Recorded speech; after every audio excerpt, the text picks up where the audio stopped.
Welcome to my YouTube channel Sony@ऑफिशियल में। कैसे हैं आप लोग? आई होप सब ठीक होंगे, अपनी पढ़ाई अच्छे से कर रहे होंगे। जीएस के सेट है ये 25 क्वेश्चंस का। आपका टारगेट होना चाहिए 20 क्वेश्चन ठीक करने का। चलिए बिना समय गवाए हम स्टार्ट करते हैं। पहला क्वेश्चन, आंसर आप बताते रहना आपके कितने सही गए हैं। पंचगव्य में निम्नलिखित में से क्या सम्मिलित नहीं किया जाता? गाय का दूध, बी गाय का गोबर, सी गाय का घी, डी तुलसी। तो इसका आंसर होगा, जल्दी बताइए, सोच लिया होगा आप लोगों ने सभी ने, ऑप्शन नंबर डी तुलसी। पंचगव्य का मतलब होता है 5, जैसे दूध, घी, गोबर, मूत्र और दही, ये 5 चीज़ें। नेक्स्ट क्वेश्चन है, वेदों के गद्य प्राकरण का क्या कहलाते हैं? ए उपनिषद, बी संहिता, सी ब्राह्मण, D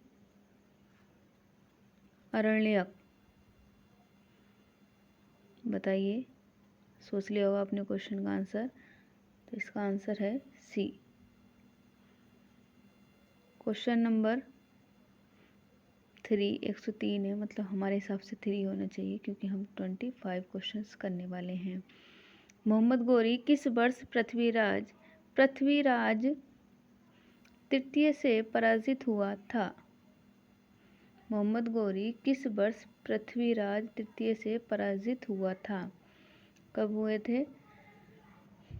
A 1971, B 1191, C 1391, D 1061।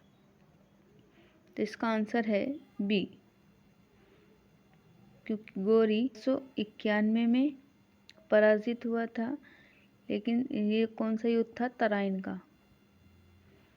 Tarain का युद्ध, फर्स्ट तराइन। मोहम्मद गौरी और पृथ्वीराज चौहान के बीच, पृथ्वीराज तृतीय के बीच में हुआ था। तो इसमें गौरी हार गए थे और पृथ्वीराज जीत गए थे। सेकंड वाले में वो हुआ था 1192 में, जिसमें पृथ्वीराज तृतीय हार गए थे और मोहम्मद गौरी जीत गए थे। नेक्स्ट क्वेश्चन चलते हैं। अमीर खुसरो, जिन्हें कव्वाली का पिता एवं भारत का तोता भी कहा जाता है, किसके दरबार में दरबारी कवि थे? ए इल्तुतमिश, बी रजिया, सी बलबन, डी अलाउद्दीन खिलजी। तो किस में थे? अलाउद्दीन खिलजी में। ये जो अमीर खुसरो हैं, इन्होंने लगभग 7 समकालीन सल्तनत कालीन के शासन देखा था। ठीक है, नेक्स्ट क्वेश्चन पे चलते हैं। लोहा और रक्त की नीति किसने अपनाई थी? लोहा और रक्त की नीति किसने अपनाई थी? ए बलबन, बी अलाउद्दीन खिलजी, सी मोहम्मद बिन Tughlaq, D Babar.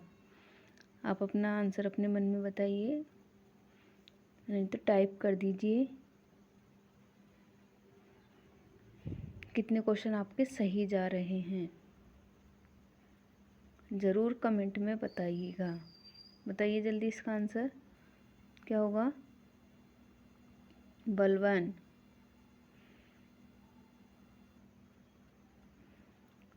Question number next, वर्ष में ईस्ट इंडिया कंपनी के जहाज़ों ने सूरत के पास स्थित सवाली एक्चुअली में पुर्तगालियों को पराजित किया था? कौन से सन में किया था? ए 1609, बी 1610, सी 1612, डी 1618। तो किस में किया था? 1612 में। नेक्स्ट क्वेश्चन है, पहली डेनिश ईस्ट इंडिया कंपनी ने अपना परिचालन किस वर्ष में शुरू किया था? तो कब किया था? 1916 में। ठीक है, चलते हैं नेक्स्ट क्वेश्चन पे। श्रीरंगपट्टनम का ऐतिहासिक शहर जिसे टीपू सुल्तान और उसके पिता हैदर अली के गौरव का घर माना जाता है, वह निम्नलिखित में किस शहर से लगभग 15 किलोमीटर की दूरी पर स्थित है? कौन सा शहर है वो? जल्दी कमेंट में बताइए। A Bengaluru, B Mangalore, C Mysore, D Belgaum. किस में है? कमेंट कीजिए। सी मैसूर। Question number 9, 109। निम्न में से कौन सा कारक नहीं है जो भारतीय संविधान के निर्माण में योगदान देता है?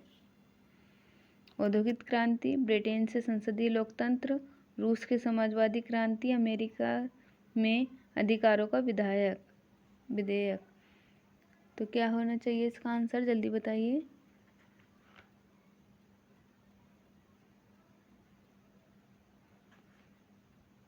औद्योगिक क्रांति। मेरे आंसर बताने से पहले आपका आंसर आना चाहिए। भारतीय संविधान का निम्नलिखित में से कौन सा अनुच्छेद विधिक समानता यानी कानून के समान समानता से संबंधित है? आर्टिकल कौन सा है वो? ए 14, बी 13, सी 17, डी 26। जल्दी बताइए, ये सभी को पता होना चाहिए। समानता, विधि के समक्ष समानता आर्टिकल कितने में आता है? 14 से 18 तक। ठीक है, मौलिक अधिकार कहाँ से लिए गए थोड़ा सा जान लेते हैं। ये मौलिक अधिकार है हमारा, मौलिक अधिकार।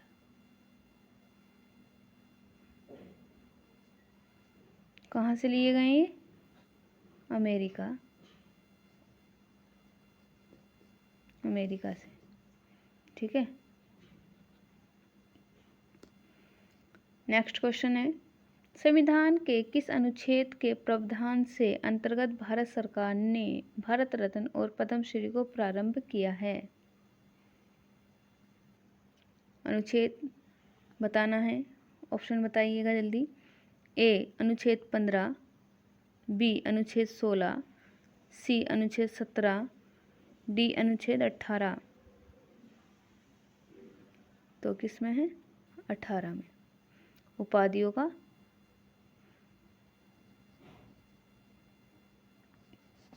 अंत। लेकिन कुछ अपवाद हैं जिसमें इसके अंतर्गत आता है। ठीक है, जैसे राष्ट्रपति का पद है और ये पद्मश्री, भारत रत्न, ये सब। 17 क्या है? अस्पृश्यता का अंत, छुआछूत। अस्पृश्यता का मतलब छुआछूत। ठीक, और 15 है धार्मिक। 16 आप बताइए। भारतीय संविधान का निम्न में से कौन सा अनुच्छेद मानव के क्रय विक्रय तथा जबरदस्ती मजदूरी कराने पर प्रतिबंध लगाता है? तो कौन सा अनुच्छेद है? 13वां, बी 26वां, सी 24वां, डी 32वां। तो कौन सा है? 23वां, बाल अपराध के लिए आता है। बाल अपराध, जो जबरदस्ती मजदूरी कराते हैं छोटे बच्चों से। ठीक है, भारत और श्रीलंका को अलग करने वाली जल संधि कौन सी है? बताइए। A great channel, B 8 degree channel, C Palk जल संधि, डी 10 डिग्री चैनल। तो क्या है इसका पाक जल संधि।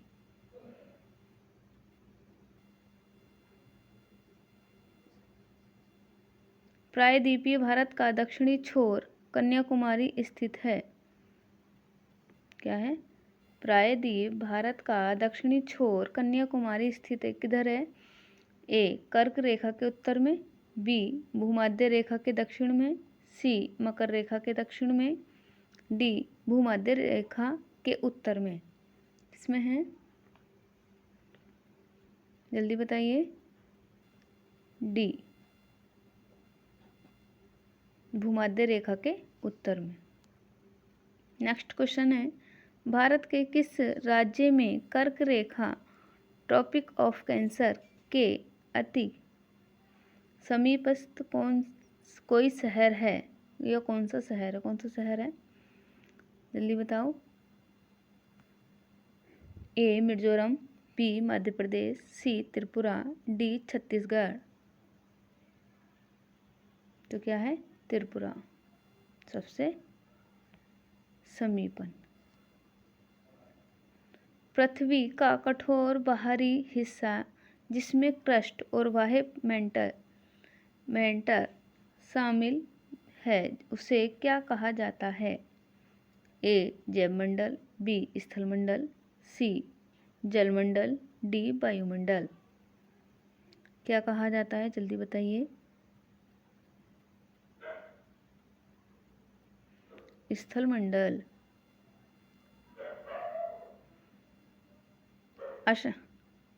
अक्षांश। नेक्स्ट क्वेश्चन है, अक्षांश का एक वृत्त जो पृथ्वी की भूमध्य रेखीय सतह से 52 डिग्री दक्षिण में है कहलाता है क्या?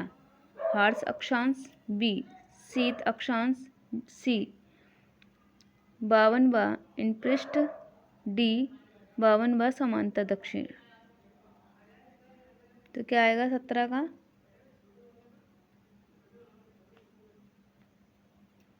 डी 52वां समांतर दक्षिण।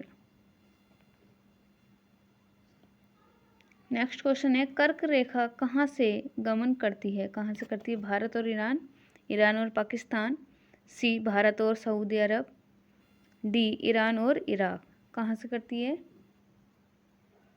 भारत और सऊदी अरब। सॉरी।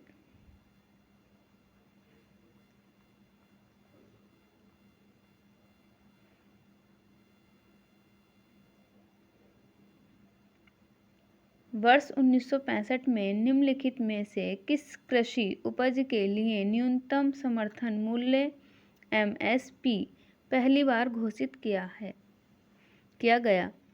तो ए कपास, बी तंबाकू, सी धान, डी गेहूं। तो किसमें? जल्दी बताइए। कृषि उपज के लिए न्यूनतम समर्थन मूल्य धान। क्वेश्चन नंबर नेक्स्ट है 120, निम्नलिखित में से कौन सी मिश्रित खेती की प्रमुख विशेषता है? नगद और खाद्य दोनों फसलों के साथ साथ खेती, बी 2 या 2 से अधिक फसलों के साथ फसलों के एक ही खेत में उगाना, सी पशुपालन और फसल उत्पादन को एक साथ करना, डी उपयुक्त में से कोई नहीं।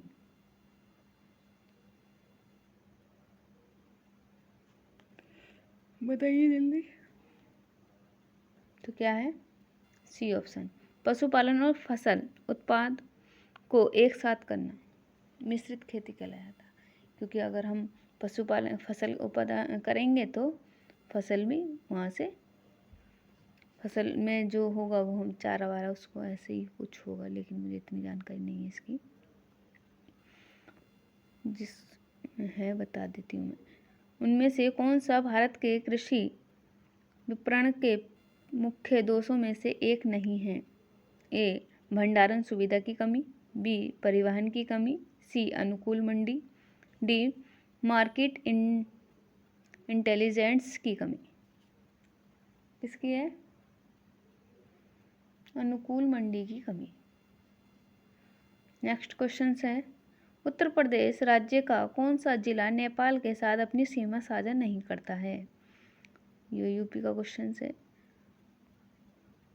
जल्दी बताइए। पीलीभीत, श्रावस्ती, सी सीतापुर, डी महाराजगंज। तो कौन सा नहीं करता होगा? सीतापुर, पीलीभीत, श्रावस्ती और महाराजगंज।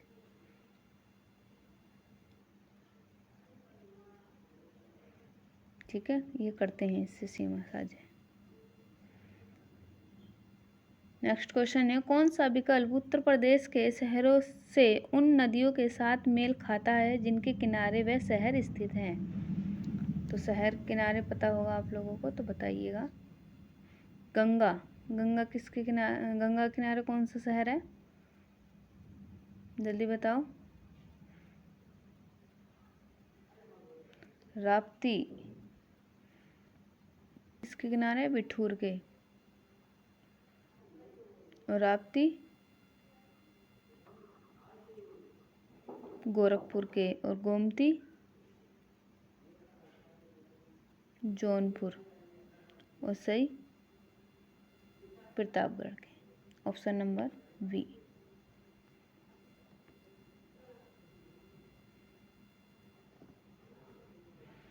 उत्तर प्रदेश में सबसे कम क्षेत्रफल वाला जनपद कौन सा है? Gautam Buddh Nagar, B Hathras, C Kannauj, D Sant Ravidas नगर। बताइए जल्दी। क्षेत्रफल वाला जनपद सबसे कम किसका है? इसमें ऑप्शन में है संत रविदास नगर। उत्तर प्रदेश के निम्न में से कौन से जिले की सीमा मध्य प्रदेश के साथ साझा नहीं करती? तो बताइए। ए इलाहाबाद, बी मिर्ज़ापुर, सी इटावा, डी अलीगढ़। मध्य प्रदेश से इसका आंसर आप कमेंट बॉक्स में दीजिएगा 125 का। मिलते हैं नेक्स्ट वीडियो में। वीडियो कैसी लगी ज़रूर बताएं, शेयर करें और सपोर्ट करें। जय हिंद।